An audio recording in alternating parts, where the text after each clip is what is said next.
नमस्कार मंडळी, law minded DNM मध्ये तुमचं पुन्हा एकदा मनापासून स्वागत आहे. आज आपण सिव्हिल प्रोसिजर कोडच्या एका अशा ऑर्डरबद्दल बोलणार आहोत जिथे खरं सांगायचं तर खरा कोर्टरूम ड्रामा सुरू होतो. साक्षीदारांची तपासणी, मग ती उलट तपासणी आणि कोर्टाचं कामकाज सगळं काही घडतं ते ऑर्डर 18च्याच अंतर्गत. तर मंडळी बघा, या आधीच्या स्टेजमध्ये कोर्टाने मुद्दे म्हणजेच इश्यूज फ्रेम केलेले असतात.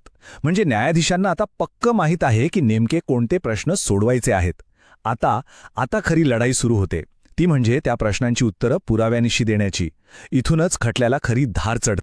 जरा डोळ्यासमोर चित्र आणा.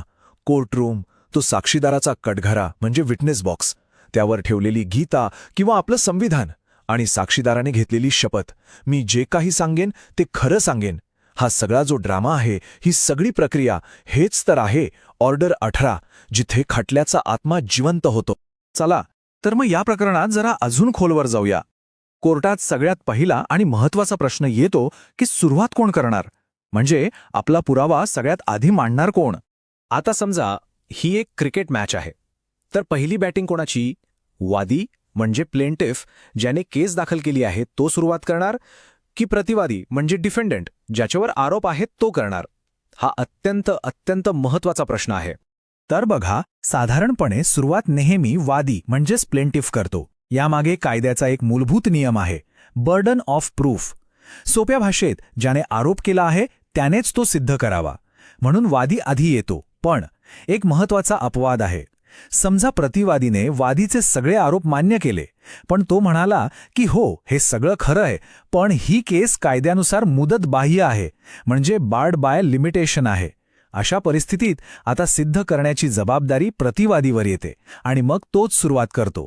हा एक महत्त्वाचा एक्सेप्शन आहे, हे लक्षात ठेवा. बरं, एकदा का कोणी सुरुवात करणार हे ठरलं की मग साक्षीदारांना कटघरात बोलावण्यात येतं आणि इथे प्रत्येक साक्षीदाराला एका अग्निपरीक्षेतून जावं लागतं.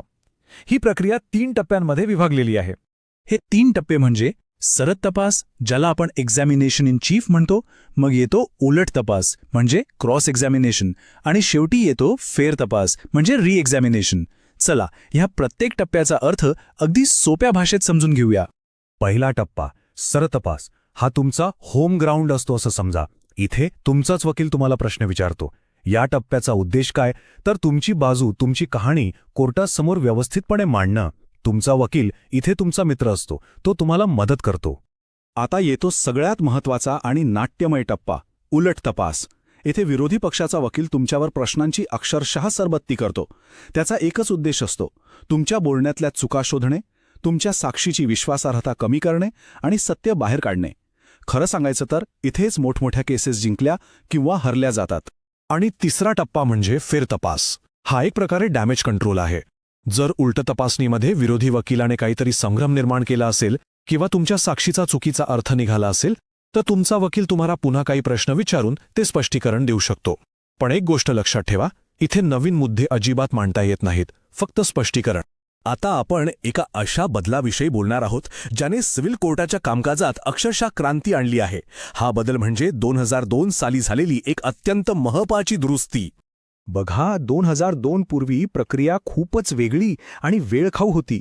साक्षीदार कोर्टात तासनतास उभा राहून आपली साक्ष तोंडी द्यायचा आणि न्यायाधीश ते सगळं हाताने लिहायचे. विचार करा, यात किती वेळ वाया जात असेल. पण आता नवीन पद्धतीनुसार सरतपास हा एका शपथपत्रावर म्हणजे ॲफिडेव्हिटवर लिहून थेट कोर्टात सादर केला जातो. याचा अर्थ साक्षीदार फक्त आणि फक्त उलट तपासणीसाठीच कटघऱ्यात येतो. आणि या एका बदलामुळे जे फायदे झालेत ना, ते अविश्वसनीय आहेत. सगळ्यात महत्त्वाचं म्हणजे कोर्टाचा प्रचंड वेळ वाचतो, खटल्यांचा वेग वाढला, पुरावा अगदी स्पष्टपणे आणि चुकांशिवाय नोंदवला जातो. पण सगळ्यात मोठा परिणाम म्हणजे केवळ साक्ष नोंदवण्यासाठी वर्षानुवर्षे चालणारी तारीख पे तारीख या परंपरेला थेट सुरुंग लागला. हा बदल भारतीय न्यायव्यवस्थेसाठी एक मैलाचा दगड ठरलाय. ठीक आहे, आता पुढचा मुद्दा, कोर्टात दिलेला हा सगळा पुरावा अधिकृतपणे रेकॉर्डवर कसा आणला जातो याबद्दलही एक नियम आहे. ऑर्डर 18 नियम 5 असं सांगतो की ज्या केसेसमध्ये अपील होऊ शकतं त्या केसेसमध्ये साक्षीदाराची साक्ष न्यायाधीशांनी स्वतः लिहून घेतली पाहिजे किंवा डिक्टेट केली पाहिजे. ही नोंदणी कोर्टाच्या भाषेत, जसं की महाराष्ट्रात मराठी किंवा इंग्रजीमध्ये केली जाते. याचा मुख्य उद्देश हाच की भविष्यात जर अपील झालं तर वरच्या कोर्टाकडे एक अधिकृत आणि लेखी रेकॉर्ड उपलब्ध असावा. चला तर मग आपण आज जे काही शिकलो त्याचा एक छोटासा आढावा घेऊया, म्हणजे ही संपूर्ण प्रक्रिया तुमच्या डोक्यात पक्की बसेल.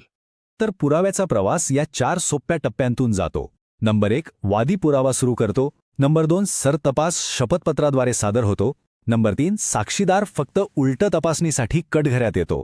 आणि नंबर 4, हा सगळा पुरावा नोंदवला जातो, जो पुढे जाऊन अंतिम निकालाचा आधार बनतो. किती सोप्पा आहे? तर मंडळी, पुरावा सादर झालेला आहे. वकिलांचा युक्तिवाद पूर्ण झाला आहे. कोर्टरूममधील सगळा ड्रामा संपलेला आहे आणि आता न्यायाधीश अंतिम निर्णय लिहिण्यासाठी आपली लेखणी उचलतायत. पक्षांचं भवितव्य आता त्या एका निकालावर अवलंबून आहे. मग यानंतर काय होतं? निकाल म्हणजे काय, हुकुमनामा म्हणजे काय, हे सगळं जाणून घेण्यासाठी पाहत रहा लॉ माइंडेड DNMचा पुढचा भाग, जिथे आपण ऑर्डर 20 म्हणजे जजमेंट अँड डिक्री यावर सविस्तरपणे बोलणार आहोत. तोपर्यंत लाईक करा, शेअर करा आणि सबस्क्राईब करायला विसरू नका. अभ्यास करत रहा. जय हिंद, जय महाराष्ट्र.